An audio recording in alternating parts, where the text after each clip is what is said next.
Hello everyone. Before the സൺസെറ്റിൻ്റെ Goan trip രണ്ടാം ദിന കാഴ്ചകൾ പാർട്ട് 1ലേക്ക് ഏവർക്കും സ്വാഗതം. 2 പാർട്ടായിട്ടാണ് രണ്ടാം ദിന കാഴ്ചകൾ പോസ്റ്റ് ചെയ്യുന്നത് കേട്ടോ.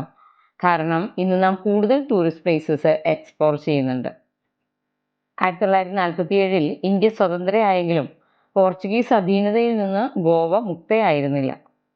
1961 വരെ നിലനിന്നിരുന്ന പോർച്ചുഗീസ് ഭരണത്തിൻ്റെ ശേഷിപ്പുകളാണ് ഗോവയിലെ പള്ളികളും കോൺവെൻറ്റുകളും. ലോക പൈതൃക പട്ടികയിൽ പെട്ടിട്ടുള്ള അവയെല്ലാം ഇന്ന് നമുക്ക് എക്സ്പ്ലോർ ചെയ്യണം. കൂടാതെ ഗോവയിലെ ഏറ്റവും പ്രശസ്തമായ ഹിന്ദുമത ആരാധനാലയം ശ്രീ മങ്കേഷി ക്ഷേത്രം, അതുപോലെ പ്രണയികളുടെ പർദീസ എന്നറിയപ്പെടുന്ന ഡോണാപോള ബീച്ച്, പിന്നെ മണ്ടോവി നദി ക്രൂയിസും എല്ലാം നമുക്കിന്ന് എക്സ്പ്ലോർ ചെയ്യാനുണ്ട്. ഇന്നത്തെ നമ്മുടെ ആദ്യത്തെ ഡെസ്റ്റിനേഷൻ ശ്രീ മങ്കേഷി ടെമ്പിളാണ്. പനാജിയിൽ നിന്ന് 21 കിലോമീറ്റർ അകലെ പ്രിയോളിലെ മങ്കേഷി ഗ്രാമത്തിലാണ് ഈ ആരാധനാലയം സ്ഥിതി ചെയ്യുന്നത്. നമ്മൾ ക്ഷേത്രത്തിൻ്റെ പരിസരത്തെത്തി അവിടെ നമ്മുടെ വാഹനം പാർക്ക് ചെയ്ത് കുറച്ച് നടക്കാനുണ്ട്. ടൂറിസ്റ്റുകൾക്കായി വഴിയരികിലെല്ലാം ചെറിയ ചെറിയ ഷോപ്പുകൾ ഒരുങ്ങിയിരിക്കുന്നു. ടെക്സ്റ്റൈൽസും വിവിധതരം ക്യാപ്പുകളും സ്പൈസസും കോസ്മെറ്റിക്സും അങ്ങനെ എല്ലാം നമുക്ക് ഇവിടെ നിന്ന് വാങ്ങിക്കാൻ കിട്ടും. എല്ലാത്തിനും അതുപോലെ റീസണബിൾ റേറ്റ് മാത്രമേ ഉള്ളൂ. സ്വന്തം ഉപയോഗത്തിനായും നാട്ടിൽ ചെന്ന് ഗിഫ്റ്റ് കൊടുക്കാനൊക്കെ ആയി ഞങ്ങൾ ഇവിടെ നിന്ന് നല്ലൊരു ഷോപ്പിംഗ് നടത്തി.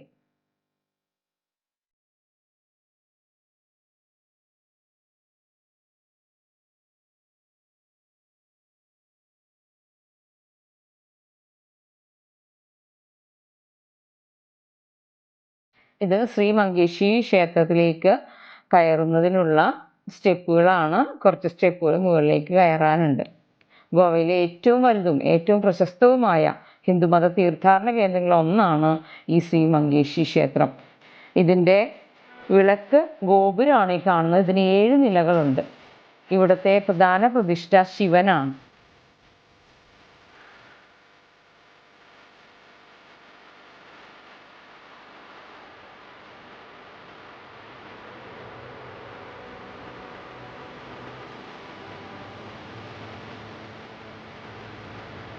ഈ ക്ഷേത്രത്തിൻ്റെ വാസ്തുവിദ്യ അതിഗംഭീരമാണ് കേട്ടോ. ഇതിൻ്റെ താഴെപ്പുടങ്ങളും പൈലസ്റ്ററുകളും മുൻവശത്തെ മനോഹരമായ നന്ദിക്കാളയും പിന്നെ ഈ വിളക്ക് ഗോപുരം ഒക്കെ എല്ലാം അതിഗംഭീരമാണ്. പ്രധാന അവസരങ്ങളിലെല്ലാം ഈ വിളക്ക് ഗോപുരത്തിൽ വിളക്ക് തെളിക്കാറുണ്ട്. ശ്രീ മങ്കേഷിൻ്റെ ചിത്രം ഈ അമ്പലത്തിനുള്ളിൽ പ്രതിഷ്ഠിച്ചിട്ടുണ്ട്. പക്ഷേ അമ്പലത്തിനുള്ളിൽ ഫോട്ടോഗ്രാഫി നിരോധിച്ചിരിക്കുകയാണ്. അതുകൊണ്ട് എനിക്ക് വീഡിയോ ഒന്നും എടുക്കാൻ പറ്റിയില്ല കേട്ടോ.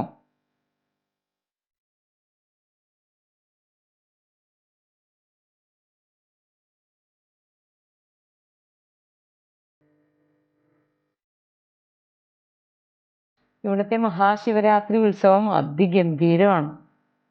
ഒത്തിരി ആളുകൾ നാനാഭാഗത്തു നിന്നും ഈ ഉത്സവം ദർശിക്കാനായിട്ട് ഇവിടെ വരാറുണ്ട്.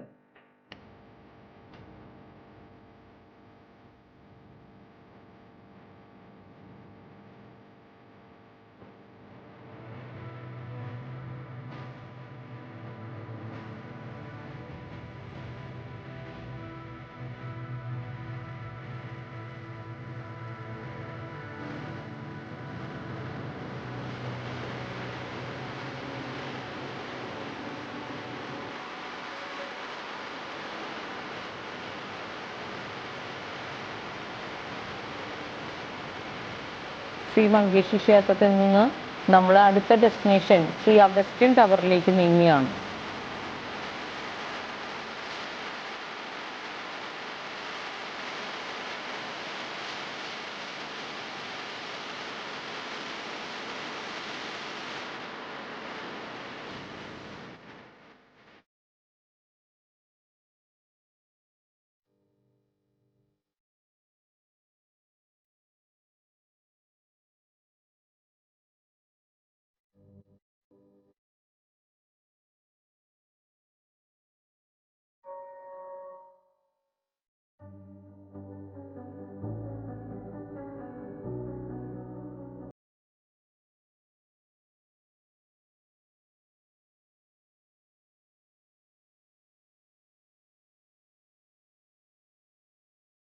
പഴയ ഗോവയിൽ സ്ഥിതി ചെയ്യുന്ന ഒരു തകർന്ന പള്ളി സമുച്ചയമാണ് സെയിന്റ് അഗസ്റ്റിൻ ചർച്ച് അഥവാ സെയിന്റ് അഗസ്റ്റിൻ ടവർ. 1602 പൂർത്തീകരിച്ച ഈ പള്ളി ഗോവയിലെ ലോക പൈതൃക സൈറ്റുകളുടെയും പള്ളികളുടെയും കോൺവെന്റുകളുടെയും ഭാഗമാണ്. 1587 ഗോവയിൽ വന്നിറങ്ങിയ അഗസ്തീനിയൻ സന്യാസികളാണ് ഈ പള്ളി പണിതത്. ഇത് ഒരു ടവറിന്റെ അവശിഷ്ടമാണ്. ഇതേപോലെ 4 ടവറുകൾ ഈ പള്ളിക്കുണ്ടായിരുന്നു. അതിലൊന്ന് മാത്രമാണ് അവശേഷിക്കുന്നത്. ഈ ഗോപുരത്തിന് 46 മീറ്റർ ഉയരവും ലാറ്ററൈറ്റ് കൊണ്ട് നിർമ്മിച്ച 4 നിലകളുള്ള ഘടനയാണ് ഉണ്ടായിരുന്നത്.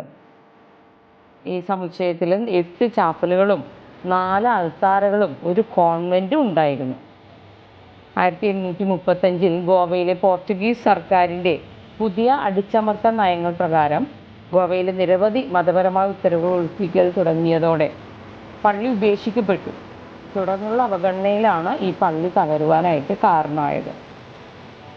എന്തൊക്കെയാണെങ്കിലും പ്രൗഢമായ ഈ മനോഹര സൗധത്തിന്റെ അവശിഷ്ടങ്ങൾ തീർച്ചയായും നമ്മെ അതിശയിപ്പിക്കും.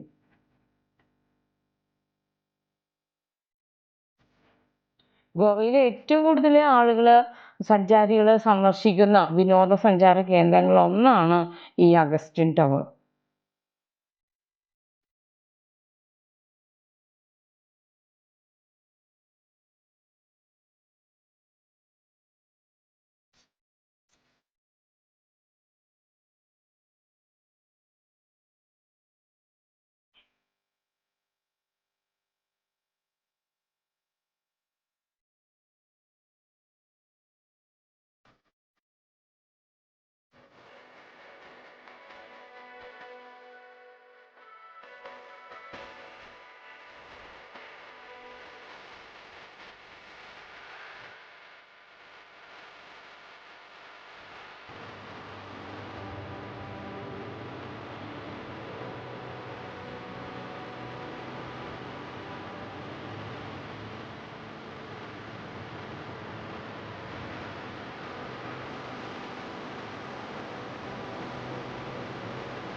Altar of Our Lady of Sorrow.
Chapel of Saint William.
Video ഇഷ്ടമായോ? വീഡിയോ ഇഷ്ടമായെങ്കിൽ please subscribe my channel. Please like and share my videos. കമൻറ്റും ചെയ്യണം കേട്ടോ. Thank you for watching my video.